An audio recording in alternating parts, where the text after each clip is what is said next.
Good morning, everyone. This is Emily from Grammy's Garden. I'm getting ready to put together assembling some things for tomorrow's big dinner. Right now, I'm getting ready to put in sausage into this pan that I've put in a couple tablespoons of olive oil. And I'm gonna brown this, and I'm gonna, not quite half that, I'm gonna use 3/4 for a popper recipe that's, some people call them like school bus peppers. I'll show them to you here in a bit. I'm going to brown the sausage, and 3/4 of that is going to go into these peppers. And I have them ready here. I washed them, and I have all the seeds out, and I try to take the ridges out as well. I'm going to put them in that, and I'm going to cover that with plastic wrap and put it in the refrigerator, and I'll be baking those tomorrow morning a little bit before we're ready to pull everything together, because people can eat those if they like as like an appetizer. I've never made those before, but I've been seeing them and thinking they're like a jalapeno poppers, what they're like. And I've got plenty of jalapenos frozen in my refrigerator from the great crop I had, not this year, but the year before.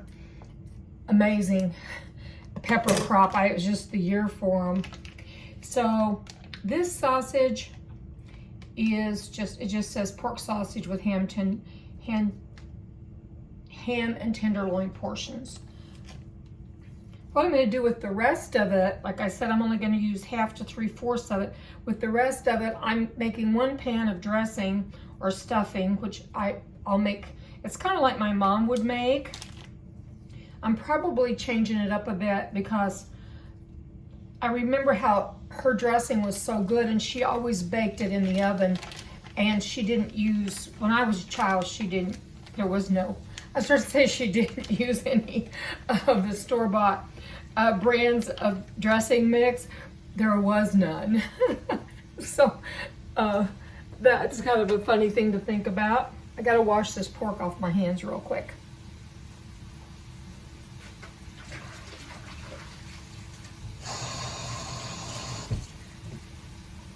So I'm gonna brown it up, and once I remove what I'm wanting to put in the dressing, and I'm wanting to just stick to the chopper. Oh boy, I hope it's not gonna be a Thanksgiving where I forget my words for the first time. And everybody goes home concerned. For the poppers, that's the main thing I'm using this sausage for. But once I have it browned, I'm gonna remove the parts that I'm gonna put into the dressing that I'm gonna make. I'm making just a small pan of that because my family really likes the stovetop or store brands, whatever, of the regular stuff.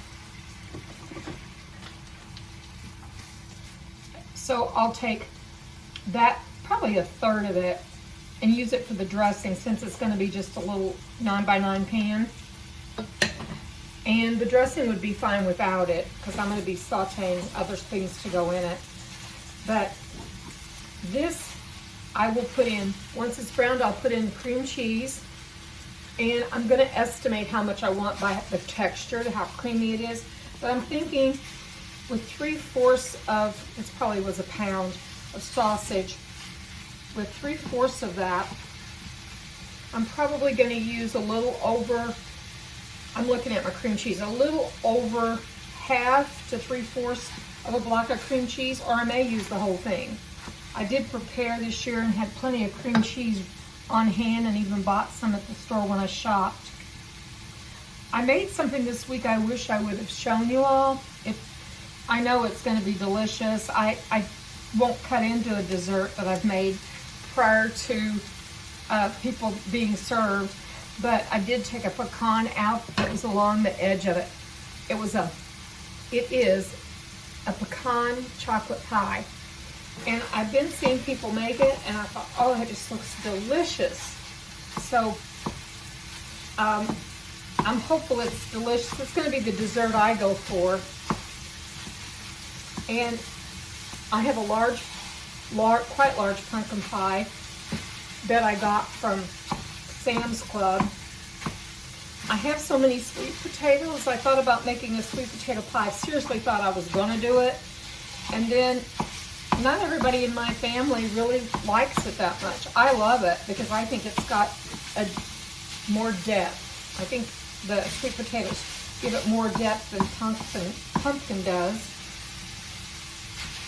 My dog Pumpkin is right around here somewhere. She maybe thinks I'm trying to talk to her. Pumpkin, come here. Come here, girl. There she is. You can hear her probably. Yeah, I'll give you a little bit of something later. I will give her this sausage. It's got spices in it that she might not like. Might not be good for her. She's on a diet anyway. I rescued her in April from Humane Society. And, wow, she's a great dog. But she sure is a food hound. She came to the right house. Except when the vet saw her after I'd had her a few months. She saw her right off the bat, and then she saw her after I had her a few months. After she saw her, probably it was like early summer, so it would have been 3 or 4 months. The dog that was already called obese had turned into, you got to get 2.5 pounds off of her. And that's easier said than done. I walk her twice a day, a good walk. She's always on the go. She loves being outside. She loves being in the garage. She's just on the go a lot. She doesn't sleep much. And she's not losing the weight. So I got to watch the tidbits. And you know, at Thanksgiving, we got to be careful giving our dogs too much fatty foods because they can get pancreatitis, and we don't want that to happen because that can get deadly pretty quick with a dog. So I'm going to go ahead and brown this, and then I'll add the cream cheese. And once I get the cream cheese all mixed in, I'm going to add Parmesan cheese and then stuff these peppers.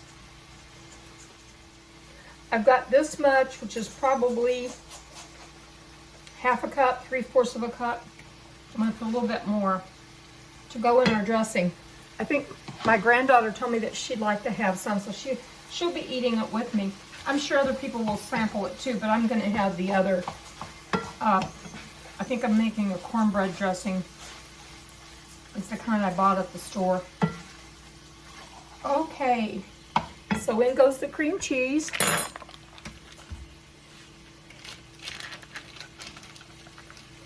There you go. I'd like to tell you how much it is as far as a cup. That's probably like 5 ounces or so. I'm going to put in just a little more and then cream it and see how it goes after I stir it around a bit. Like I said, I was thinking ahead, and so when I would grocery shop, I would get a couple blocks of cream cheese. I just buy store brands. I can't tell any difference between that and the more expensive ones.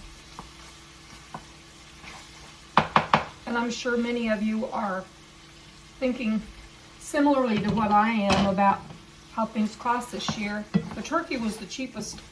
I don't want to say cheapest, but it was like the most reasonably priced thing that I got when I was out shopping.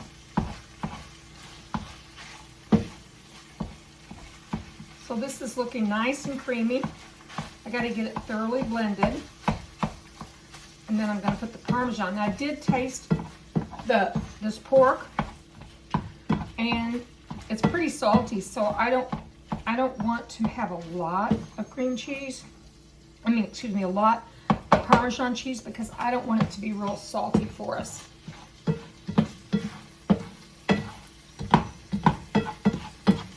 I eat pretty low salt just because that's my taste buds, but some people in my family like a pretty good amount of salt. So oftentimes they just they add salt to things. I'm just thinking this is going to be so good, and I actually want to sample it. Let me see where it's at right now.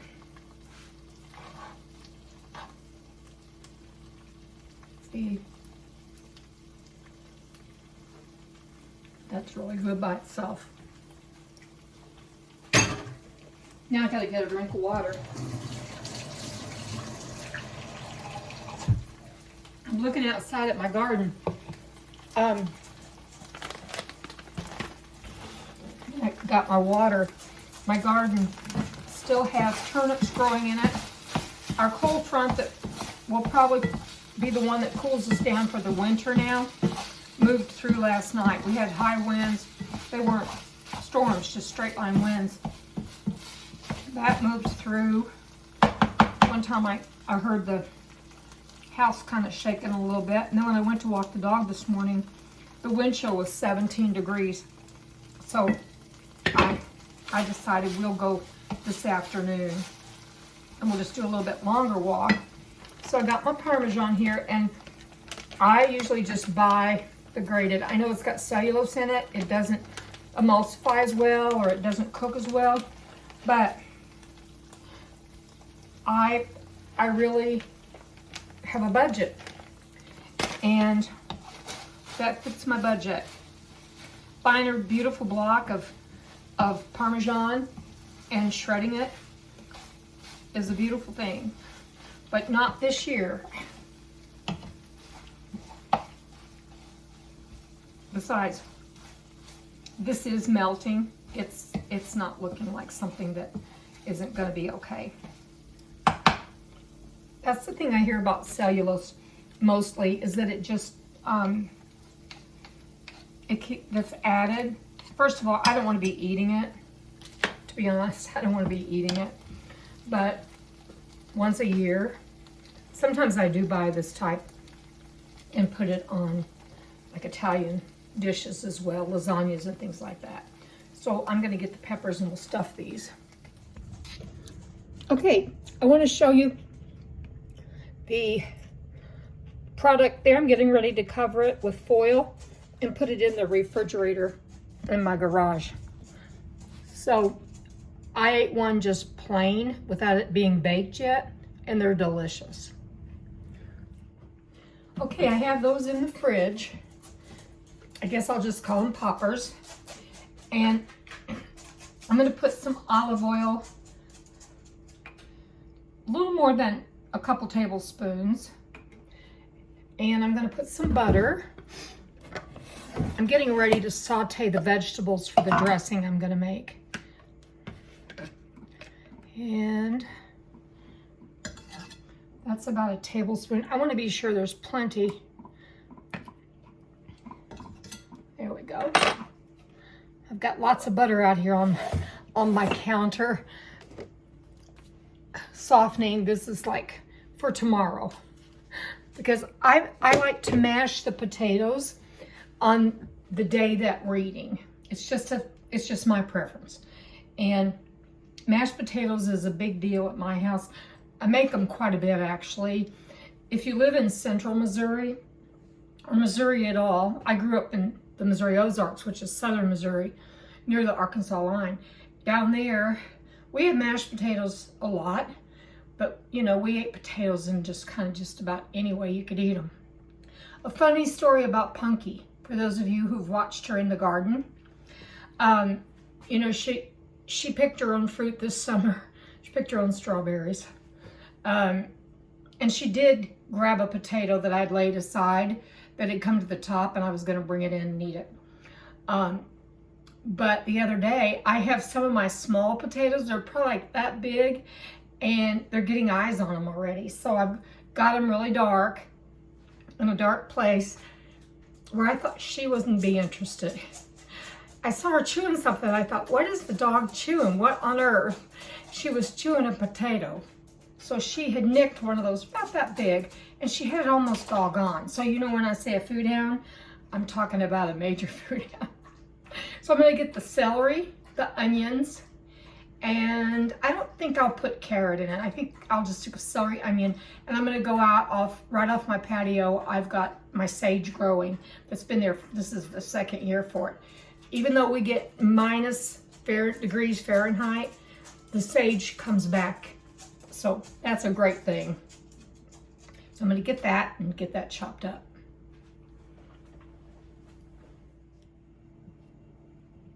So I'm chopping my celery.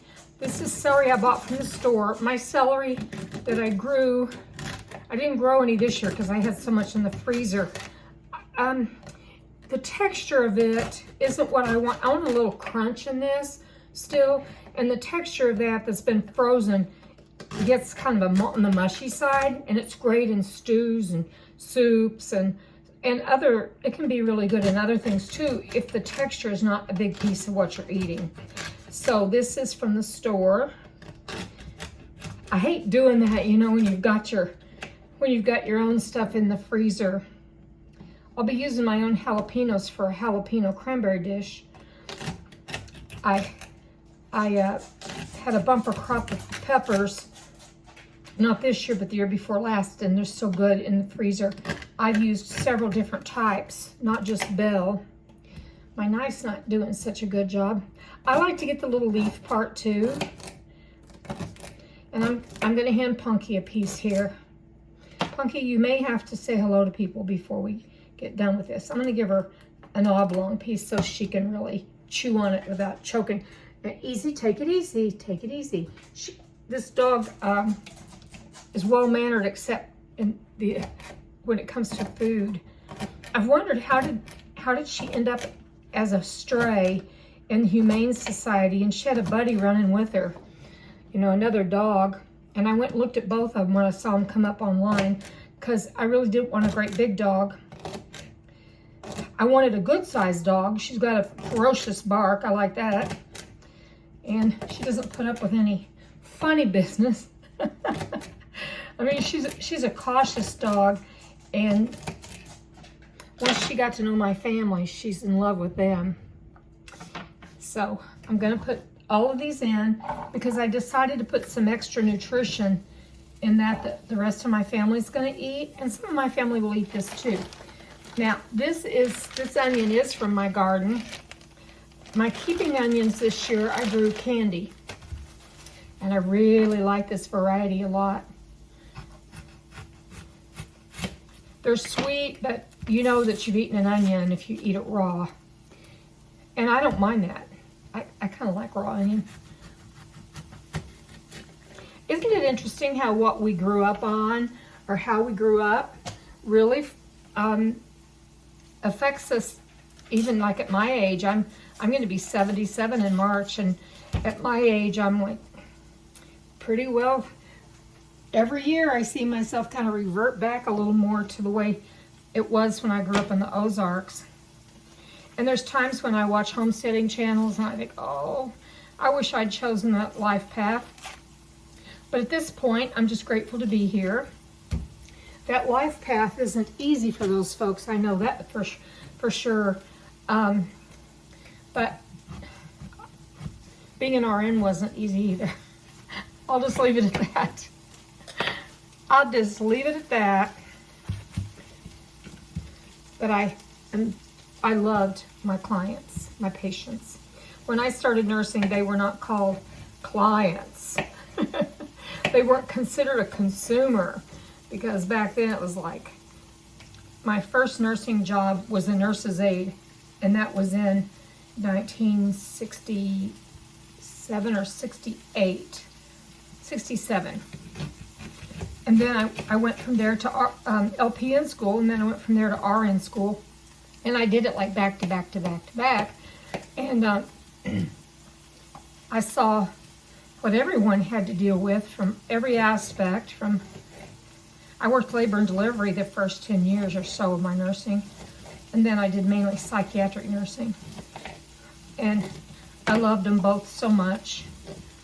My last 20-some years was, or 25 years, I guess, was spent doing psychiatric. And I loved it. And I do miss it.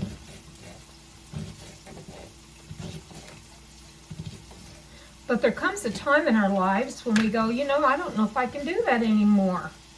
But I think I could. I do think I could.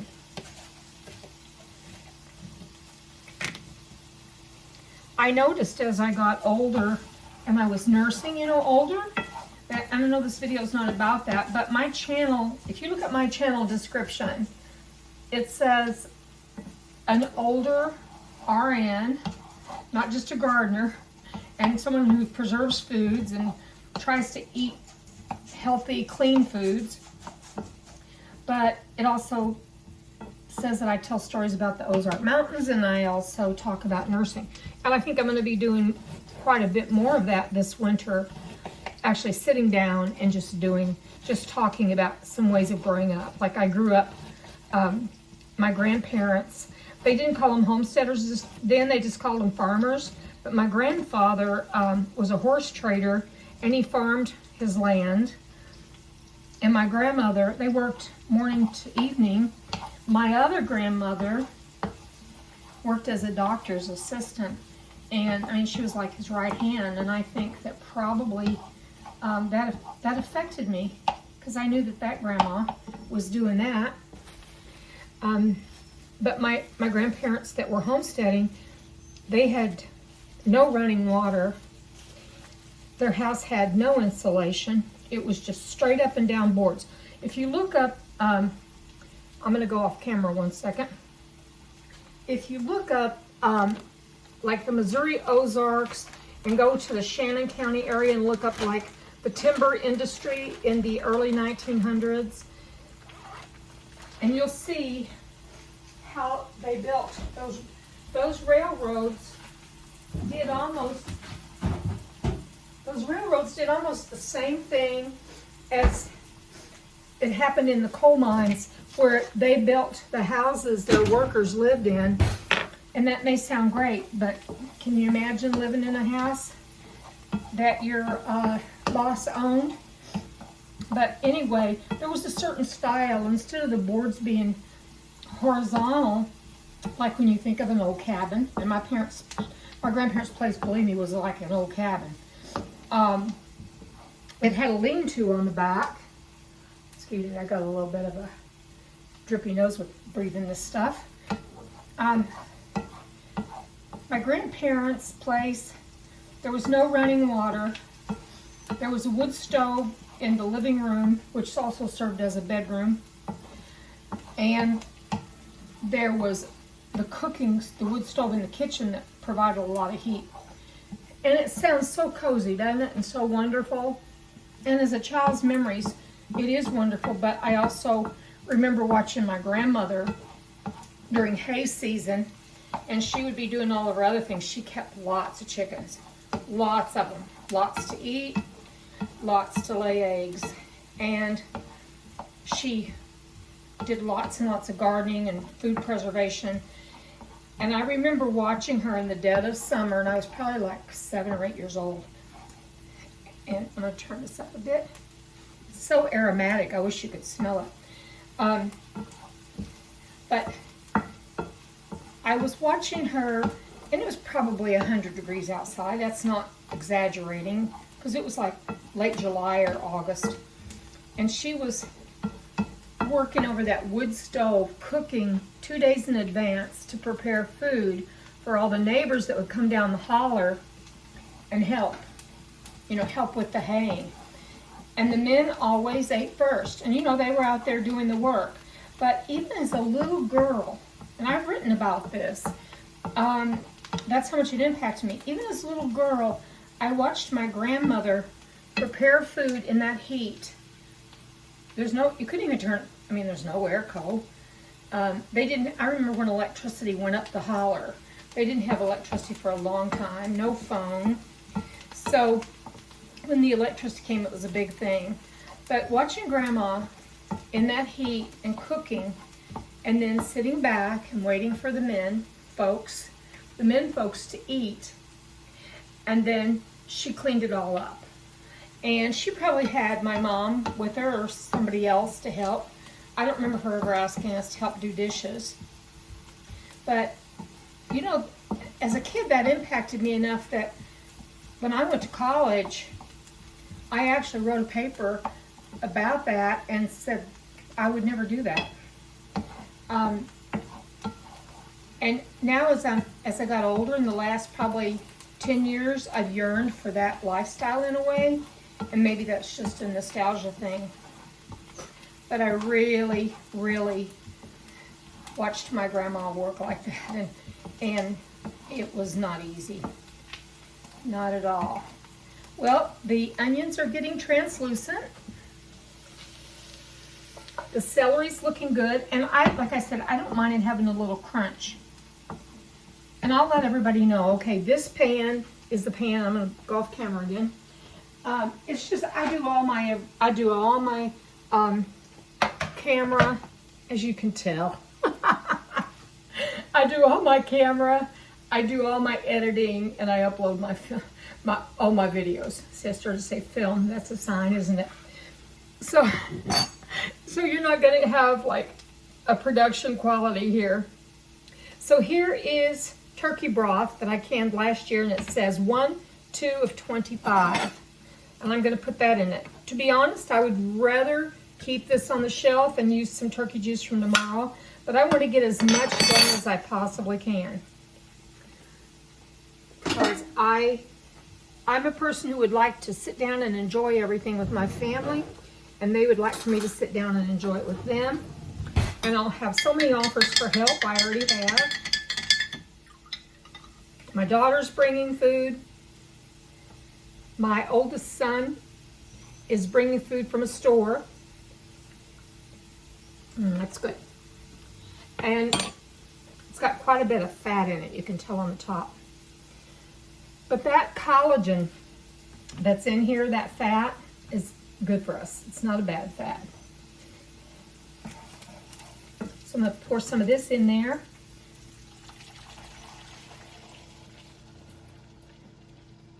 And I'll save some of this juice if I don't need it. But this is a pretty big container here of the breadcrumbs. And then there's a lot of the stuff in the bottom. I will be taste testing this to make sure if I need any more seasonings or not. And I've lined my pan. A lot of my pans are aluminum. I don't know if I want to go ahead and get stainless steel at this point in my life. When I do order new pans, like cake pans, I order stainless steel.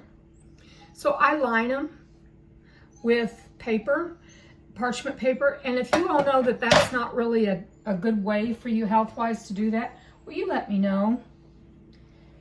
Okay, so I'm going to save some of this to go into the other folks' stuff too. But I want us to mainly get these crunchy goodies. And I've got to get some of the, oh, that's smelling good. I need to go out on my patio and I call it porch half the time. I treat it like a porch. In the summertime, it's got tomatoes growing on a trellis out of grow bags. It's like something else. You all have seen it if you see my videos. So I'm going to need to add, I think what I'm going to add, I think I'm going to go ahead and add this whole thing. And then I can saute them, some things in the morning to go into their dressing. But everybody just loves a stovetop, so I say stovetop. I've got all kinds of brands. I've got all these brands. I've got brands from local grocery stores. And this may be dry in the morning. I'm going to pour some more broth in it. I like it pretty moist. So I've got the pan lined, and I'm going to put this in it. It's pretty cool. It's not too warm to put it in it. Yeah, in the morning. Well, I don't want to be taking it out of that pan in the morning. I'm going to put more. Because this bread is going to really soak this up.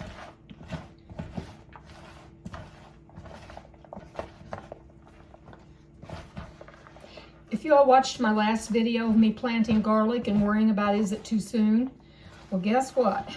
My garlic has come up. And this is the day before Thanksgiving. I've had it happen before where it was in the snow, peeking up out of the snow in January.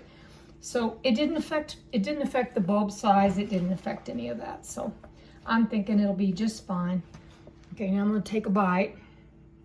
Don't y'all wince because I'm doing this with uncooked chicken broth that I canned. You know what they did? They put way too much salt in in that bag. Way too much. I don't know how I'm going to get that out of there. I hate to even add my sausage and ruin it. Isn't that awful? Yeah, it's too salty.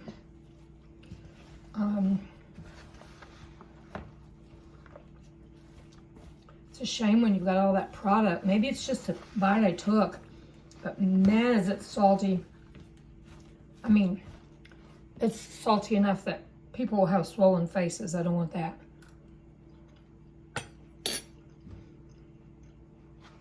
Okay, here's what you do whenever you see something like this happen. What I do, I'm not going to eat that. I know that the people who would eat from it aren't going to want salt like that. So I'm going to have to pitch this. What a shame, right? I don't cry over spilt milk, but this was a bag of croutons that had salt in the, had seasonings in the bottom. And it looked like it was probably like garlic powder and onion powder, and somebody got really heavy-handed with the salt. So I'm going to have to throw it out. What I will do is I will save this good sausage and I'll add it to the other tomorrow, because, and these vegetables are wonderful. It's going to be so salty. Nobody could eat this, folks. Nobody could eat this. So there's something for y'all to think about. Check it out whenever you get stuff from someplace you're not sure about, or you think you trust and you find out it's not okay. I know that it's a good quality. It's just somebody didn't know how much salt to put in it. Okay, so I'll stop for now because I'm going to dump this and kind of clean up my kitchen, and then I'm going to make my cranberry jalapeno stuff. Sorry, but I'm kind of glad you all got to see this. This looks delicious. It tastes like you put a thing of salt in your mouth. So I'll be back. Okay, I'm over my big disappointment. Kind of over it. I'm gonna get a scissors and go out here and cut this sage, and I'll show it to you. This sunshine makes me so happy. It's been gray for five to 7 days. Here's my garden, my little garden. And you can see the turnips over there, still growing. I've got some carrots and beets and garlic. So I'm going to show you, here's what was my patch of sage. I had some flowers in here. I started from seed 2 years ago that came back. But look how the mint came out of the bottom of a planter that was right over there, and it came up in through the bottom of this. And so I'm gonna have to think of a new strategy. My son helps me with this stuff, so he builds the boxes for me and all that. So I'm gonna cut some sage and take that in, and I'll put that in the turkey. The dressings that I have that I'm going to use tomorrow, back on the dressing subject, those dressings have plenty of sage. This sage is going to go into a turkey. So that's what I'm going to do next. Okay. I'm back in. We're doing a lot of back and forth today, aren't we? And I got this much sage from my garden. I got a lot more out there if I wanted it, but I don't want it. I've dried sage too. So the next thing I'm doing is, you're not going to have a very good scene here, and I apologize for that, but I've got my jalapenos here, and I've got my food chopper, and I'm going to get the cranberries.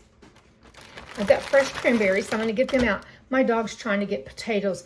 Punky, don't do the potatoes. Get away from there. Good girl. Good girl. Can you all believe that? A dog that acts like she's starving to death and goes and eats raw potatoes? I asked my vet if she thought she was hypothyroid, and she said she didn't think so. She thought she was too young for that. So, she sure acts like something's not right. So I've got a green one, I got red ones, and I only need 2. But I think a red and a green would be pretty. I'm not putting a whole lot of this in there. I told you I'm gonna leave the seeds out. And even then, be careful, people, because if you've never cut these things before, they will burn your eyes. Even if they go down your garbage disposal, the seeds and stuff, when you inhale that, if you're standing over it, you know you've inhaled it. So I'm not putting on gloves to do this because I have such a little amount to do. But I'm making sure that I get the seeds out and the rib part. And I'm gonna put 2. If I was real brave, I would taste test, and I think I need to maybe. I'm gonna do a sliver. Now I feel the heat on my hands. I'll need another, oh. It almost makes you where you can't talk.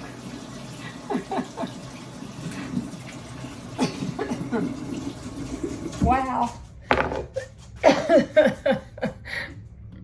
I tell you, I hope you all can see the comedy in all this. I hope people are watching. I have some regular people that watch.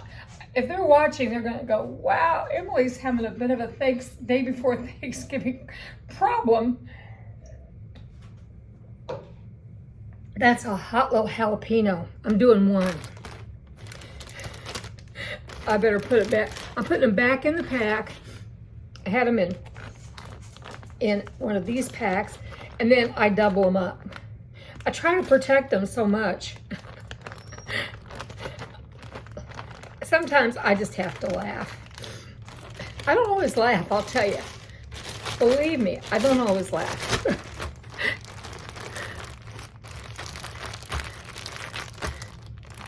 Wouldn't it be awful if my dog got a hold of that?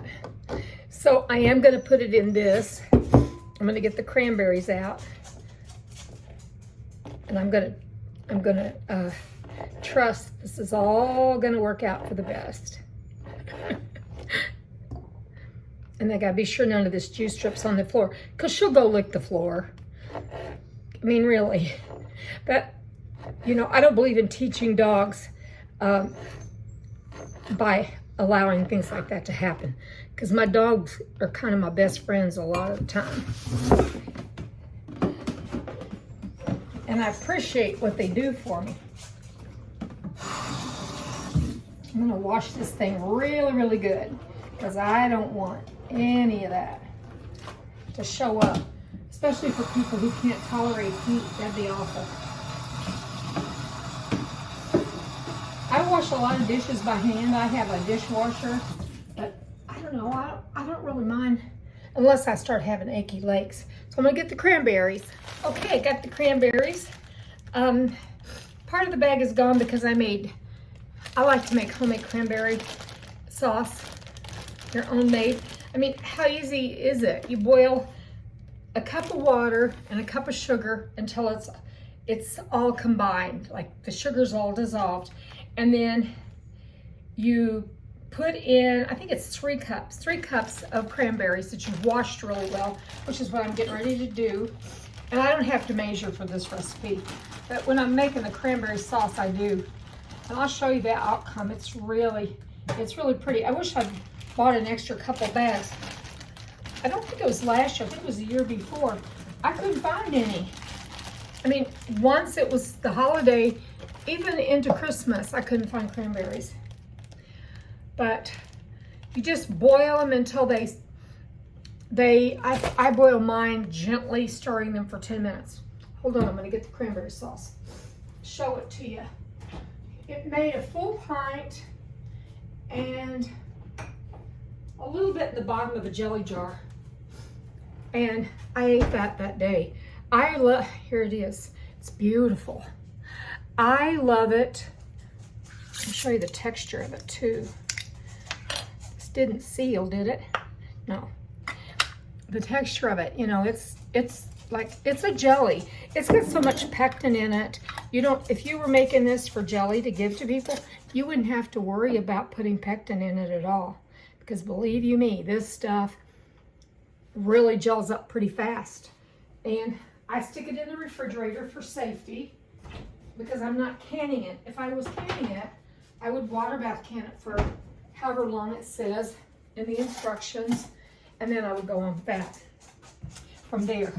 So we're going to do the jalapenos and the cranberries all together. I'm just rinsing them really good. Then I'm going to put in about 3/4 cup of sugar and let that sit overnight. Now, if you look the recipe up for like cranberry salsa, there's a couple different ways you can do it, but this way I'm doing it is to suit me. Like, I don't want to have to, I forgot to get green onions. I don't want to have to go get green onions. It's a little bit of a trip for me. I don't want to do that. So, if I feel the onion component's that necessary, because it's like a salsa.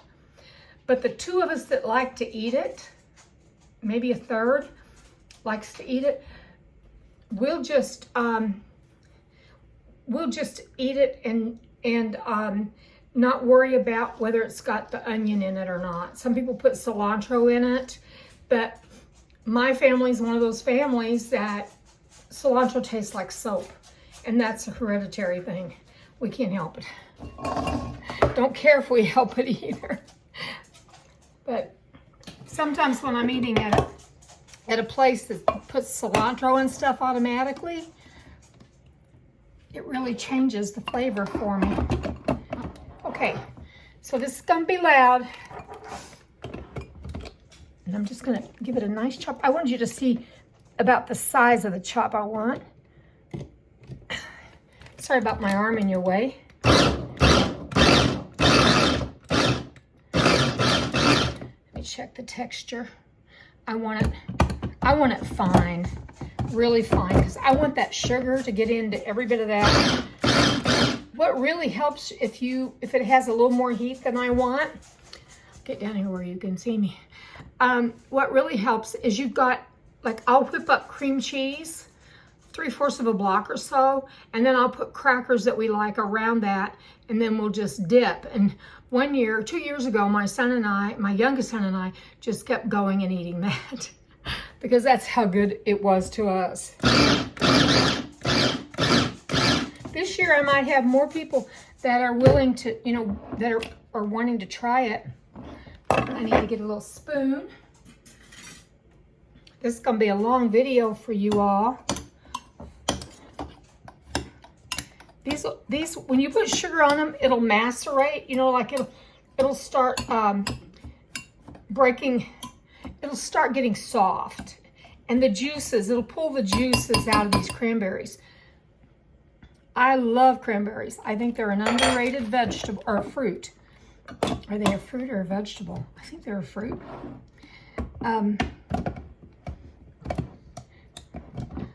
Sometimes this little thing has to be just so where it doesn't want to cooperate.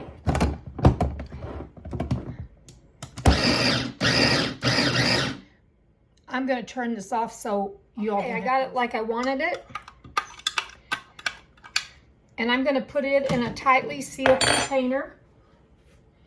And after I add about 3/4 cup of sugar, and then later this evening, it's afternoon right now. What time is it? 12:27. Later on this evening, probably like about 6, I'm going to check that for the level of like the juices pulling out, because that's important. And also for the level of sweetness and heat. Because there's always ways I can cut back on that heat a little bit.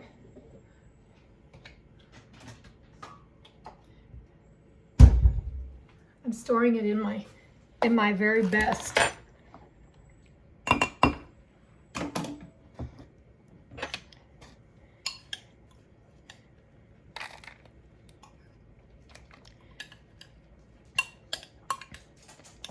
I'm going to put the sugar on top of it. Pumpkin, you can't eat cranberries, so just forget it. I think y'all need to see this infamous dog I talk about. She's in most of my videos, not because I tried, but because she's running around when I'm doing gardening work. She loves it, and she gets frogs, and she carries them around in her mouth, and then she foams at the mouth. It's crazy. Since this is a pretty small amount here, I'm going to put like a half a cup. It's a heaping half cup of sugar, which might be too much. I may just leave a little in the bottom. I'm just going to mash it around and let it, I've just always called it macerate. I don't know. The sugar helps pull the juices out. So you all, I'm hoping everybody has a great Thanksgiving. May your dressing turn out better than my one attempt did. That was the one I really wanted to turn out well. I hate to tell you all that, but it's the truth. Because it was going back to my grandma's recipe. Or my mom's. But anyway, I think it's going to be a wonderful day despite the dressing. Because we're going to have other dressings. And I'm so grateful and thankful for everything this year. And that my family's all well. And I hope you all are well. Please stay well. Take care. And you all can get through some of these hard times. And have a great day. Bye.